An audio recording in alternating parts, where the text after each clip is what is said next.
re-welcome you back to Grant Funding Mastering the End-to-End Process with a special guest, Janice Jensen. So Janice, please, thank you for being here and maybe tell us just a little bit about yourself, and we're excited to hear what you have to share today.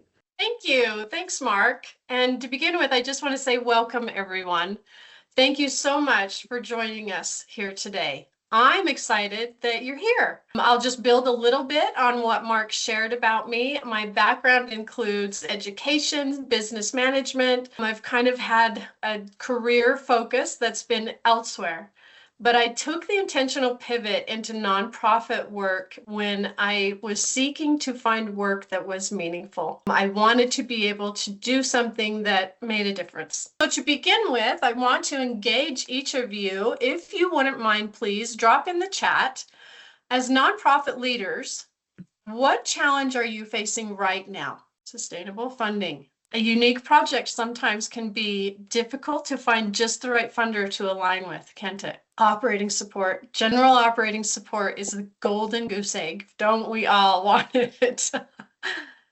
International programming. Oh, I feel your pain. Yes, a lot of that has been kind of closing up. Thank you for sharing. These are all very good. I think that we are all finding that funding feels uncertain right now. I think each organization may be struggling with staff turnover, or maybe it's finding the right staff for your programming.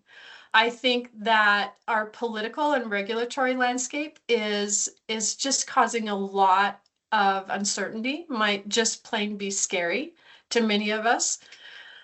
So these are real challenges, and on any given day, they can rattle us kind of like an earthquake. And I imagine some days during the tremors, we may even consider crumbling. That's the moment we may be in, and I recognize that. This is our opportunity then to assess, to reprioritize, and to strengthen our position. I'd like to suggest that if we momentarily crumbled, it wasn't a failure of vision, but a failure to adequately prepare for the possibility of change, and then to execute the priorities you had in place to meet your mission. I want to draw your attention to some of these numbers, some of this information. This is from a recent study and survey that Instrumental recently put out. I think it's worth noting.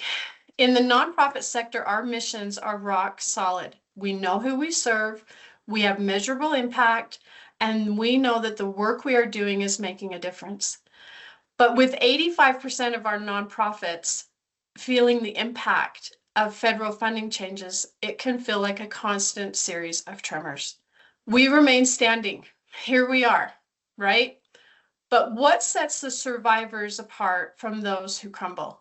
It isn't just luck or a matter of a better mission. It's the integrity of their foundation and the precision of their engineering. So success in this funding rush is about shifting from being a reactive builder, chasing every grant that appears, to being a strategic architect who prepares for change before the ground shifts. I prefer to call it a funding rush rather than competition. That dreaded C word. None of us like to think that we're in competition with one another because we're all in the business of doing good. However, this funding rush means competition for grants is at an all-time high. Private funders are being asked to fill the gaps left by federal funding cuts. The pool of applicants is growing rapidly. The result then, standing out and producing a successful grant application is harder than ever.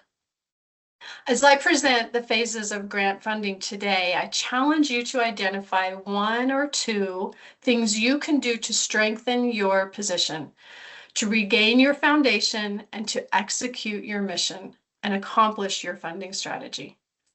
I'd also like to mention that with Mark's request, I've included a few AI prompts. They're just going to come up on the presentation. I won't have time to get into these today. That's a whole other webinar, as I know you're all probably aware of. But I wanted to highlight a few places where AI can be useful. I think we're all finding different ways where we can implement AI. Let's begin with phase one.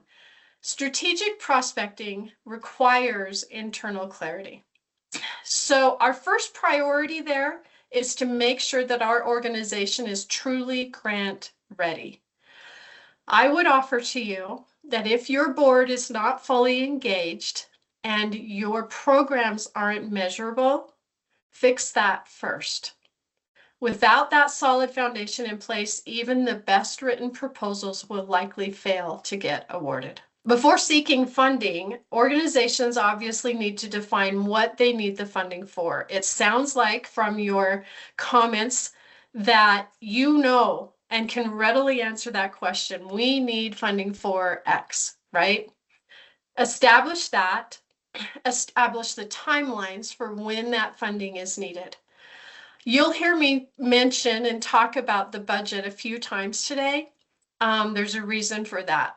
Although we all know that the budget is key to our success, I think we oftentimes like to push it under the bed until it absolutely has to be addressed. But I would suggest that if you develop your budget in the very beginning, before you begin seeking out grant funding, you will have a higher success. This is where the budget must be developed. So let's talk about that for just a second. You need to make sure that your organizational budget is current and that it's a true reflection of your organization's capacity. You must have your program or project budget. Those are kind of interchangeable depending on what you're funding, a program or a project. Projects have a definite timeline, a deadline to where that project ends. Programs are ongoing, right? So you need to have that program budget or project budget. You need to be able to easily have access to a balance sheet, a current balance sheet, easily be able to pull profit and loss statements, possibly from current year and past year. These are things that are going to be asked for and required in your grant applications. Now, if you're struggling to outline a line-by-line project budget or program budget, start with the budget narrative. And by that, I mean, start by writing out just a written description of what you intend to do with the funding. Write your budget narrative as if you were describing how to plant a garden. Sometimes we just get a block, right? But if we think about a garden, what we have to start with, what we must do next, what we need to purchase in order to amend the soil, start and consider every element of your program or your project and what real implementation would look like. Then you can begin to build the numbers of the budget. Make sure you're using realistic figures, show all of your expenses, and don't lowball or pad the numbers. Make it realistic, and then check your math twice. Now you're ready to jump into grant research. This is the part Mark can help you with. He can't wait. He's excited. Enroll his help. You're going to narrow this down by your geographic focus, the type of support you're seeking, the amount of funding you need, as well as several other aspects. But keep in mind that the grant funding can take at least 6 to 9 months. We all know that the life cycle of grant funding can be kind of lengthy. So oftentimes we'd love to be able to say, we're going to have money in our pocket next month. I think we all need to keep that realistic perspective of this is a long game, right? And we need to keep that in mind as we're seeking out grant funding. Next, I would say that this phase also includes an audit of your organization's public-facing presence. What do I mean by that? Make sure your external appearance is consistent, it's current, and it's professional. Is your branding consistent across all of your platforms? Is your website up to date? Any social media that you're posting, is it reflecting your organization's impact and what good you're doing? So let's talk about that for just a second. Give me a thumbs up in the chat if your organization has a candid profile. Funders routinely check public sources for information on their applicants, and Candid is one source they use. Let's talk about this for a second. I've just shared a screenshot. I pulled this from Candid. United Way of Northern Utah. Candid is the gold standard for nonprofit verification. You'll see in the upper right-hand corner that Platinum Transparency 2025. I just want you to kind of take a look at that and notice that. You want to build your organization's profile to qualify for a seal of transparency. Seals are cumulative, so you must complete bronze in order to reach silver, so on and so forth. This is important. Why? Because Candid's research shows that nonprofits with a seal of transparency see 53% more in contributions on average compared to those without one. So consider the amount of effort we make in researching our foundations, the ones we're considering applying to. They are doing the same type of research. So this kind of internal audit is important. Next, let's move to phase 2, identifying a pool of your prospective funders. Grant research is often the most intensive aspect of development. It takes a lot of time. But you can take steps in this phase that will save you a headache and grief later. It's in your best interest to vet funders like your funding depends on it, because it does.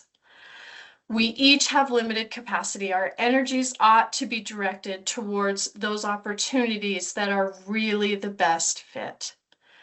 Submitting a proposal without fully understanding the funder's priorities is lazy. Reviewers quickly notice when an organization is chasing funds without a clear connection to the funder's mission. Another common mistake is to not carefully screen where the funder gives. For example, I was recently on a phone call with a representative of a foundation that only gives in rural locations within a couple of states. And I was just verifying the eligibility of one of our organizations, and she kind of laughed and said, I appreciate you noticing that we are providing funding in rural locations. And she mentioned a large city and said, such and such is not rural. And I had to laugh and agree with her. But obviously that tells me that they have received applications in the past from organizations that maybe aren't quite doing their research, right? Because they're immediately discounted and withdrawn from consideration. So that's why it's so important that we do our research on our funders. When we're discussing this, I want to point out that foundations have requirements. So be careful to manage your expectations against reality. Many give in their own backyard. Obviously, some of them have specific giving areas. We just want to make sure of all of the specifications that their funders are allowing. During this phase, then, I would suggest that you develop a prospect dashboard or some kind of a spreadsheet from your research search that categorizes the opportunities. Okay, so you're going to gather the information from the funders you're researching. You want to know what type of application it is, the deadline. Is it rolling? Is it fixed? Is it an LOI? You want to understand their funding levels. Quite frankly, some organizations, it wouldn't make sense for you to chase after a grant or submit a grant application if the funding is limited to $500 to $1,000. You really need to consider your bandwidth and the effort required. So you want to just make note of that in your prospect dashboard. The dashboard then is going to help you make a data-informed analysis of the identified funding opportunities to form a snapshot view. From this, then, you can easily see where alignment is minimal, and you can make an early decision to exclude them from your organization's grant funding strategy. Oftentimes, I'll move them to another category, maybe a check back in 2027. Some of our funders' priorities evolve, right? But it makes the sorting and removing of grant opportunities easy. Okay, I had to include this quote. It's about quality over quantity. What's the definition of a few? like she mentions, that is up to each organization. Your capacity, your budget, your staffing will determine what's a few for you. All of these things are going to narrow in on the opportunities that are best fit. We're going to enter into phase 3. We're going to start talking a little bit about partnerships. This requires a change in mindset, changing from thinking funder to thinking partner. What sort of partnerships are we looking for? Oftentimes, it's the one that wants to continue to partner, right? We love the partners that are local because it's very easy for us to show impact and the good that we're doing. What I want to consider is that this is where we need to understand a partner will share our values. We're looking for a partner we can trust, a partner that wants to see us succeed. We're looking for long-term investment, and the best partnership is relational, not transactional. We're not cultivating just donors. Donors have their place too, but we're cultivating partners. Let's talk about that. In today's philanthropic landscape, building strong, authentic relationship with funders is essential. Most funders are moving beyond transactional grant making and are seeking meaningful partnership based on the shared values and mutual growth. This is why we're seeing more funders move to invitation only. I'll address that in a little bit. Remember, a funder has a goal the same as your organization has a goal. We really want to build on that. Make these relationships authentic. So how do we begin to do that and build those meaningful partnerships? This is the time to involve your board members. Obviously, your executive director is going to be heavily involved. And when appropriate, senior staff can begin to understand funders. We want to map the relationships or paths to engagement. Rather than cold pitches, our emphasis will be on cultivating authentic relationships. So we begin to talk about, who does your board know? You could print off a list of the foundations that you've identified in grant research to share with your board. Someone in your circle may already have a connection to a funder that you're targeting. Don't hesitate to ask for introductions. Often our supporters are eager to help open doors. So let's talk for a minute about what reaching out looks like. First and foremost, we have to be prepared. We need to do our research. Engaging them with your organization, preliminarily at least, in an email or a phone call or in person. In order to do that successfully and confidently, you want to build a toolkit, a specific toolkit that provides you with the resources you need, but also the resources that your board may need, or if you're the grant writer, maybe the resources that your executive director is going to need. We want the toolkit to include a case for support, and a quick elevator pitch, and an easily accessible program description. 2 to 3 sentences describing what your program does or what your project will accomplish. So let's address those really quickly. What is a case for support? A nonprofit case for support, sometimes also called a case statement, is a persuasive, emotional, and data-driven document that articulates why your organization exists, the problem it addresses, and how it makes a difference, and why donors should support it. It serves as the foundation to all of your fundraising and communication efforts. I think you're all familiar with what's an elevator pitch. I'll just share an example. A well-known organization in the community in which I work, we were recently visiting, and they're pivoting their message in 2026 to simply be, what if we weren't here? And I love that because it drew me in and made me think, oh, oh, I see what you're accomplishing just by reminding me that you have an impact where I live. Your program description, this informs the board of what your program accomplishes in a simple format so that they can easily share. All of these things enable you, your board, your executive director to begin to reach out and build those relationships with our funders. How do we go about that? I love that earlier in the chat, one leader offered that she's making phone calls. I love that. So brave. We want to be able to attend any funder information sessions that are available. Sometimes there are networking sessions, webinars. They host webinars often, or conferences.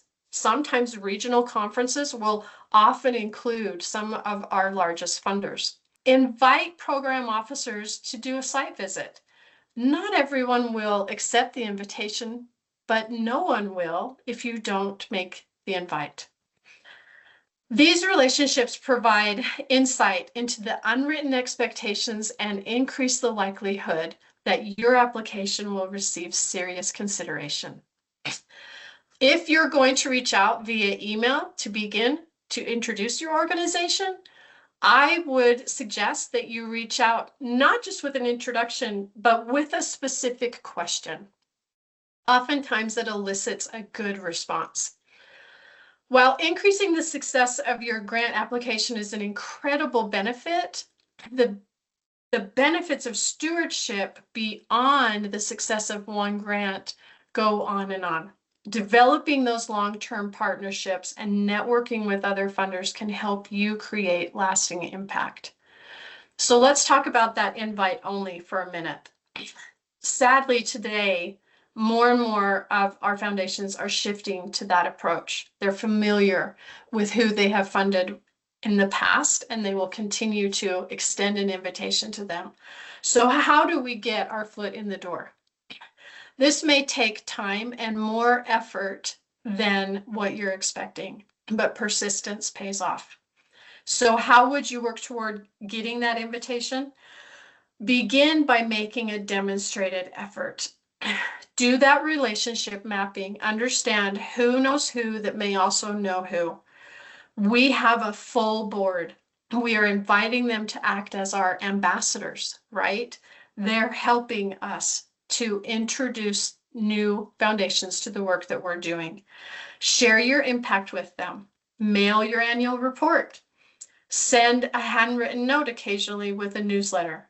These are all ways to just begin to develop a relationship.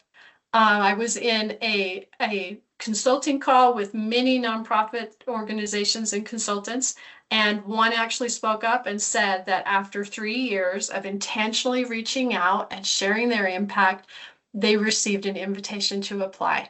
It was their dream date. They were so happy. Once funder outreach is complete, it's time then to build the grant calendar.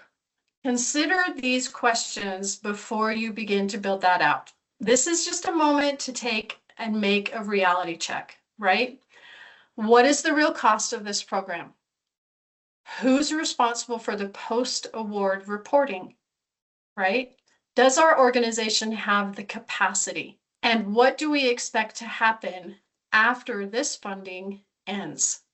These are all questions that are going to allow us to really narrow in on our capacity and ability to identify the funders that are best match. So let's talk about what an effective grant calendar should look like. I'm going to take a minute and switch slides, hopefully show you an example of a template that I'll share with you that you can build out. A grant calendar is constantly changing. It's going to be fluid, right? With all of your updates. You need to consider the needs of your organization and your grants team.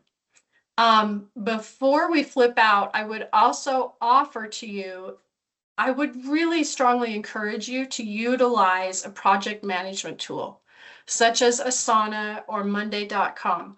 I know Asana allows up to 2 users for free. This is just going to help keep your team organized. Or maybe it's just you're a grant team of 1. you will be able to track your internal deadlines. It's your to-do list, it's your calendar, it tracks your deadlines. Grant management, I think everyone on the call would agree, is about 75% project management, 25% writing. So a project management tool is just essential. This is just an example. Like I said, Mark will send it out. You're welcome to pull it up, save it, and then make it your own. These are the points that I have found that I must keep track of, right? Also, if you're more than a grant team of one, it allows you to stay on the same page, and it's a quick glance. So it's covering all of the funder's opportunity, right? The password, we don't ever want to lose those because next year we may apply again. We don't want to recreate our account. The deadline, is that a hard deadline or a soft deadline? What project are we requesting funding for? And then also, where's our proposal status, right? What's going on with it? Is it in development? Is it awaiting the budget from our financial office? Where's the status of what's going on? This is just a snapshot view, but it's certainly important to keep track of all of the elements. This is the end-to-end grant funding process, and it allows your team to be on the same page. All right, then, we're moving into proposal development. It's so important to create an account and log into the grant application well ahead of the deadline.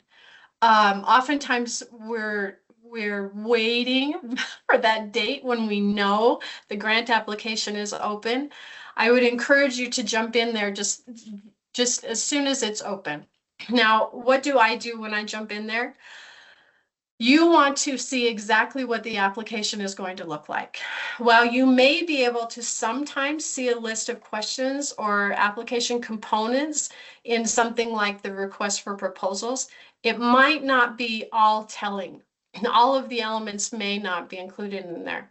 But in the online application, you're going to be able to see things like if a question is multiple choice. Is a download acceptable, or are they asking me to complete a template within their application? Is it a numeric answer only? What are the character limits? That's so important as we develop our narrative. So I like to be able to build out my proposal skeleton, I call it, just as soon as I can hop in to that application. Something I get excited about seeing is when I find a more detailed instructions, right? For example, the RFP might simply list project description, but when we get into the application, we might see a more detailed prompt for this section saying something like, describe your project goals, describe the activities and the major milestones and what you hope to accomplish. Wow, that just gave me so much more depth to what I want to provide in my narrative. Another big one is the budget, right? We kind of mentioned we need to make sure that we understand our project budget in a way that not only could we easily upload it to a grant application, but it's translatable if they're providing a table to where we are just filling things in. Once you've created your profile, you build that proposal skeleton, and you do that before your first team meeting. Now, I'm speaking as if we have a whole nonprofit organization with all of the pieces and parts and the staff. I will address also those of you that function as a grant team of one. We're going to build out that proposal skeleton before our first team meeting because that will allow us to understand the grant application questions that we may need support with. It's going to allow us to understand how many letters of support are we gathering. We're going to be able to see exactly what elements we need to gather or create if they don't already exist. So this is your strategy for avoiding the blank page. None of us like that writer's block that creeps in when we're just staring at a blank page. Where do I begin? It will identify the questions that we need support with, and we're going to be able to gather that support in advance. Once we have that skeleton built, I would suggest I like to start with just bullet points. No full sentences, just getting out some thoughts and some ideas, the bullet points of what needs to be covered and the points that I know of that are applicable to that question, right? Then you come and gather the grants team and be prepared with an agenda that addresses all of the application requirements up front. If you're a grant team of one, utilize AI as your best assistant. I create a PDF of the information about the grant application, and I would ask, summarize the eligibility, the deadline, the required sections, and funding priorities from this RFP. I do that, and I usually also include a PDF I've created of information about the funder. Where are their interests in geographically, right? What have they funded in the past? We can get a lot of information from the Foundation's 990s. We feed this into AI and it can act as our assistant. You could also ask, confirm understanding of this grant application and create a checklist of requirements so that as a grant team of one, we are working through each requirement and ensuring that nothing will be forgotten. Then you develop your grant schedule. Start backward with the deadline first, then build lots of internal deadlines so that you don't miss any opportunities to polish your application. When planning your timeline, I have had experience where it's really important to take into consideration someone's signature may need to be included, but they're on vacation, right? So that first planning meeting, you're going to consider, does anybody have any time out of office coming up that I need to be aware of? That certainly helps everything to go a little bit smoother. Then again, I would say commit to excellent project management and stick to your schedule. Gather your necessary documents well in advance of the deadline. And another tip, I will come back to, again, the budget. Start the application with the budget. Once the budget requirements are in place, the rest of the narrative will be written to reflect the information in the budget, and then you'll spend less time correcting the narrative later. So now we're writing the narrative. Tell the story of the programs through personal experience. The experience that our end users or clients or guests may have. This helps the reviewers understand our programs at a human level. There are other ways to incorporate human connection. You can include testimonials, anecdotes, or quotes from some of your guests. In the beginning of the presentation, I mentioned how critical it is that you have measurable outcomes. Why is constantly gathering data so important? When we can demonstrate our need with data, it shows the funder that we are invested in making the work we're doing as an organization more impactful. We're constantly seeking to do the work and refine our programs and processes to meet the needs of our participants. Then give space to talk about the outcomes you intend to achieve, even when the funder does not ask for it. Here's what we intend to achieve, and here's our past track record of what we've been able to do in the past. You can effectively demonstrate your nonprofit's qualifications by including information in your proposal, such as your past successes, your staff expertise and experience, any specialized skills. These kinds of things just give evidence to the work that you're doing and the value that you provide. After you've developed a response to a specific question, you can feed that back into AI and ask for suggestions. Where am I weak? How can I make this more compelling? Or oftentimes, I only have 250 characters. Please help me to make this narrative compelling within that constraint. Oftentimes, we want to just express everything that our organization is doing, but we need to remember to also focus on the funder. We can do this by aligning our project with the funder's priorities and preferences and acknowledging their contributions. Now, if we've done a lot of our grant research before and identified this funder, this is information we may already have. But if we feel like we're lacking, I've given you some questions here that might prompt you to understand your funder a little bit deeper, right? If you don't know where to begin, ask yourselves these questions. Pause for a minute when you're ready to write and think deeply about where the funder is coming from and how we might best answer the question. By doing this, we're demonstrating a genuine understanding of their mission and goals. So it not only increases the relevance of our proposal, but in the eyes of the funder, it significantly enhances its effectiveness. In the end, we want to present a proposal to the funder that shows we can meet their goals and our goals together. So the question, if that's okay, we do have one, and that is, we can back up before we talk about this post-award. Are there tools or resources you recommend to support data collection and what to measure for showcasing impact? Very good. Okay, that's going to depend so much on your program or your project, right? Because the data we collect needs to be relevant to the program we're providing. Is enrollment relevant, or is the number of low income that you're serving, families that you're serving, more relevant? Where is your impact where does your impact lie? A lot of organizations may not have the funding to be able to subscribe to some of the best platforms. Bloomerang is a really great platform for tracking a lot of the objectives and the goals you're trying to achieve. If that's not affordable, it's amazing what you can design in Google Sheets to be able to capture what you need to. But it takes a determined effort, right? And a commitment to going back to that.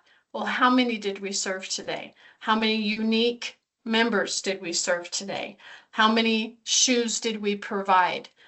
You have to have a demonstrated effort in going back and tracking that data, because in the end, the data will tell your story and it will examine the need so that your funder can easily see this is what they have accomplished in the past, this is what they're working to accomplish now, and the need is ever greater. I hope that answers your question. You're welcome to email me also after the presentation, and I'd be happy to address anything that I didn't cover. We do have one more question, Janice. Okay. Have you seen organizations use LinkedIn as a channel that tells the story of the organization from the lens of thought leadership, staff expertise, or community collaborations? Very good question. Yes. LinkedIn is increasingly not only a source of information when I'm seeking information about a funder, but I believe that our funders are also going out and seeking information about our organizations, our staff. Oftentimes they'll be able to go through our past posts and understand the impact of the work that we're doing. That's why it's so important that all of your outward facing platforms are up to date and are expressing your impact and what you're doing. I think LinkedIn is used possibly more than Facebook, depending on the age group of the foundation's funders, right? Very good question. All right, so let's move on. Congratulations, you've been awarded the grant. Remember, translation is you've been allowed to partner with your funder to achieve your common goal. The relationship between grantor and grantee is based on trust, communication, transparency, and accountability. Funders want to know that their support is making a difference. So to begin with, understand your responsibilities. Meeting the agreed upon financial reporting any other reporting that's required, and other administrative requirements upfront. Track the grant performance. Be specific from the very beginning of the grant award who has responsibility for tracking this. Add it as a weekly or bi-weekly task in your project management tool. Little hint, by doing that, you're keeping a brief record. It also helps inform your annual report later in the year. Once the project is running, track the relevant metrics and objectives to ensure the proper allocation of grant funds and maximize their impact. These are things you likely determined while you were putting the proposal together. Should be fairly easy. Understand the funder's preference for check-ins and how they would like to be recognized. It's really important that we understand their social media policies, the use and placement of their logo, so on and so forth. Stewardship is defined by what our donor wants. We need to ask the funders how and how often they want to be informed of our progress, and then follow up appropriately. We are focusing on fostering relationships, even when there's no reporting requirements. If they do not require a report, send along a handwritten thank you note after the funding is awarded, and then again after it is spent, including a short report on how the funds were spent. They love to receive photos. Include some photos. They tell the story of how the funding made an impact. And to effectively close out the award, your organization will plan to submit not only the required documentation, but also the outcomes and data. Consider how your organization wants to tell the story of their impact. Be transparent. Some things don't go according to plan, right? It's okay to be transparent with the funder, express where things maybe didn't get pursued the way they needed to be. They didn't go according to plan, but we continue to move forward and we continue to make an impact, and here's how. And the last phase, phase 7, nonprofits spend too much time on new donor acquisition because they don't invest in building relationships that help retain funders. So think about how long it takes to build a new building from the ground up, right? Now consider knocking that building down to the ground, leveling it at the end of each year, and starting over. It's not realistic. We want to make sure that the relationships we're building are cumulative, right? Stewardship is not just a polite gesture. It's a critical business strategy. This creates a nonprofit's sustainability. Nonprofits often spend too much time on new funder and donor acquisition because they fail to invest in the relationships you already have. In the business world, they say it's 7 times as expensive to acquire a new customer as it is to retain one.